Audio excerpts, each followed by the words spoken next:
Why is letting go so hard to do? I'm Matt Gill, and welcome to another episode of Mornings with Matt.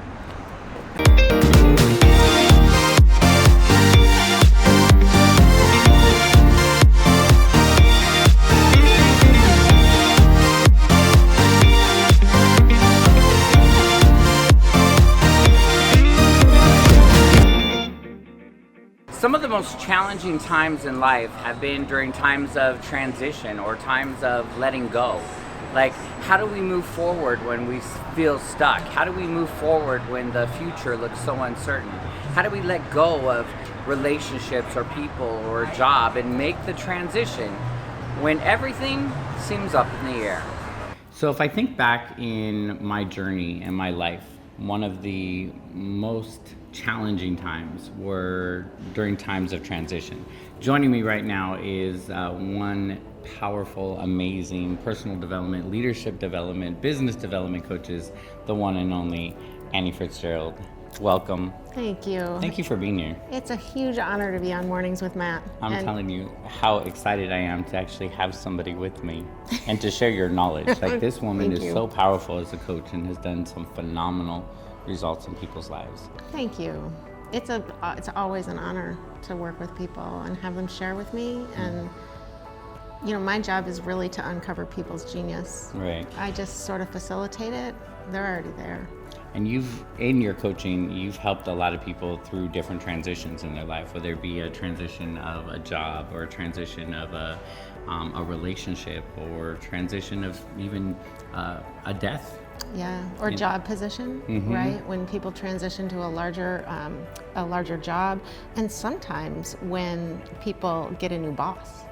So like, they may not have gotten a new job, but the transition is still really real. Right. When your environment changes or your relationships in your life change. And that's one of the things I think in thinking of how do you deal with transition.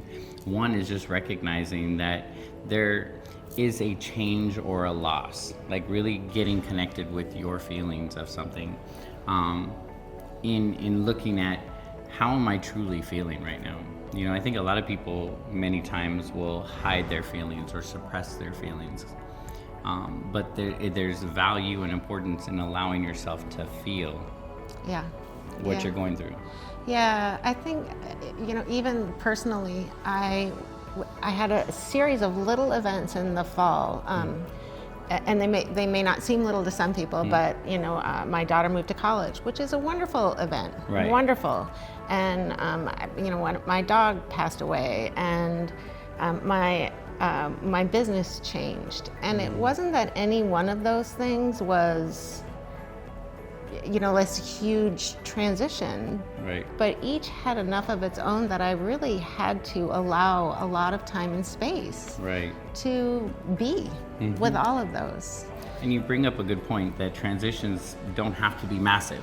Like, they can be small little ones that still impact how you show up. Yeah. How you manage your day, how you feel about yourself, how you talk to yourself. In one of the other episodes, we were having conversations about the chatter that we have in our mind. Yeah. And so transitions are sometimes small and sometimes they're huge. Yeah. And one of what you did say was we can minimize or suppress, and if we could just allow ourselves to really ask ourselves, what am I feeling about this? Right. What is the feeling? And sometimes we won't get an answer, but if we can just kind of be patient, right, and not judge ourselves as right or wrong for feeling however it is, right, and just allow it. Yes. Like, it was kind of in hindsight that I went, wow, those three things, I really had to grieve some of that. Right. But it wasn't until I had a little space that I was able to go, oh, that's kind of what was happening. And you said not make it right or wrong. Like, that's super important. Like, it just be in the moment, allow yourself to feel what you're feeling, and realize that this moment of transition is not really a threat, but think of it kind of as a challenge, and go back to, like, you've been through challenges before, you've been through transitions before, so go back in your mind, go back in that mental Rolodex and find the challenges that you successfully moved through and remind yourself, I've gone through something like this before, or I can get through this. Yeah, it's like accessing the muscle memory. Yeah. Yeah, like really you have the strength in you. You have done it before. So if you can access some of that and go, oh, right, I can do this. It's really super important to be able to also look at it as an opportunity. You know, with transition, there's new opportunities, space to create new relationships, space to create a new career, or, you know, whatever that transition is for you. But to switch the mindset of stepping out of victim and stepping into a more powerful situation, and what can you create out of this? What's the opportunity that lies ahead? Yeah, there's always an opportunity. There's always some possibility. Sometimes you have to be patient for it. It's really, right, sometimes you have to be patient for the opportunity to show up, or even the learning. But if you can trust that it will come, that alone will give you some strength to move through the challenge. I love that.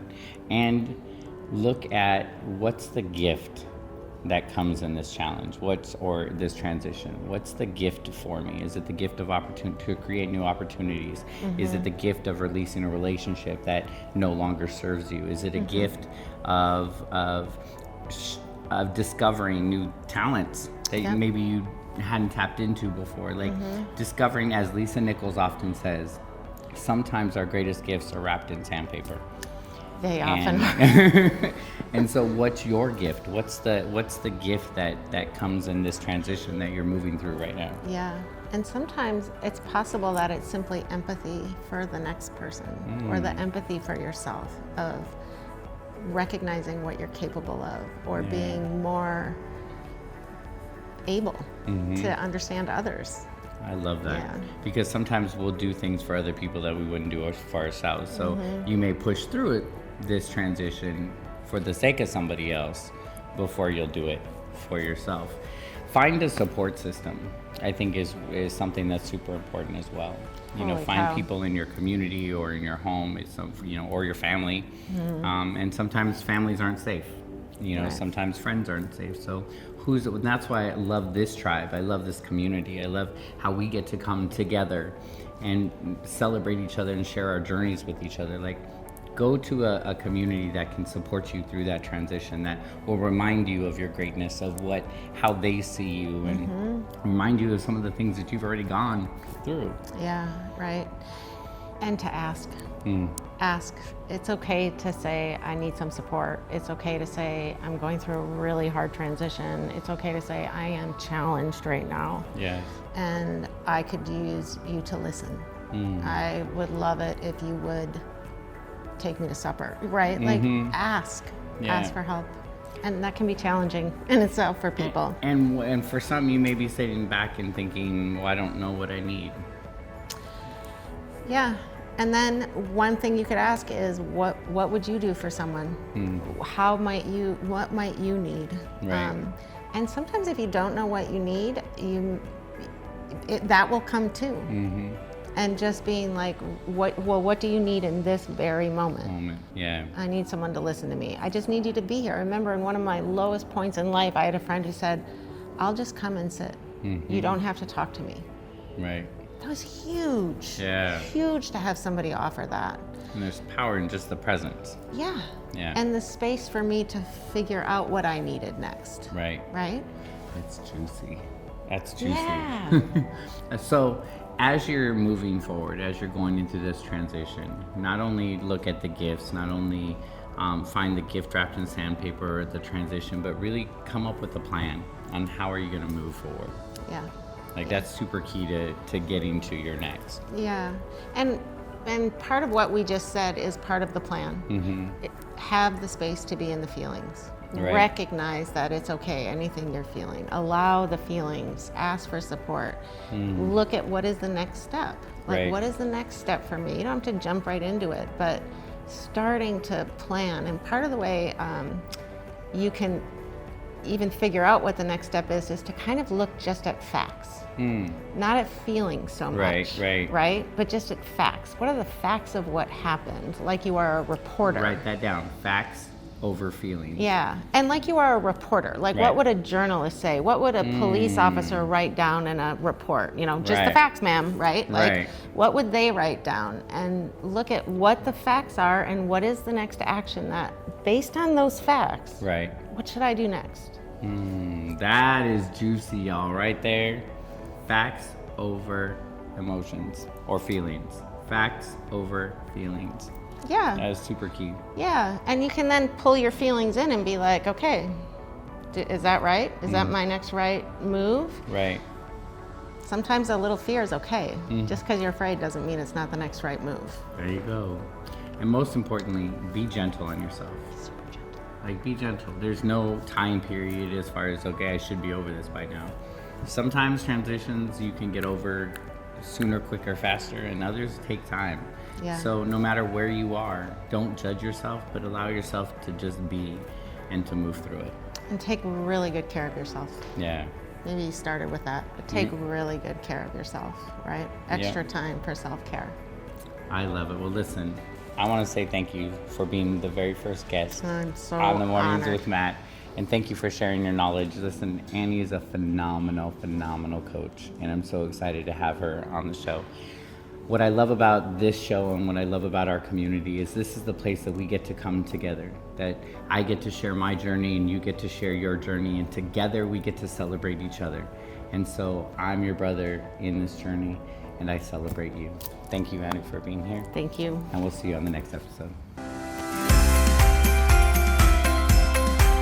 Would you be really, really mad at me if we redid this whole thing?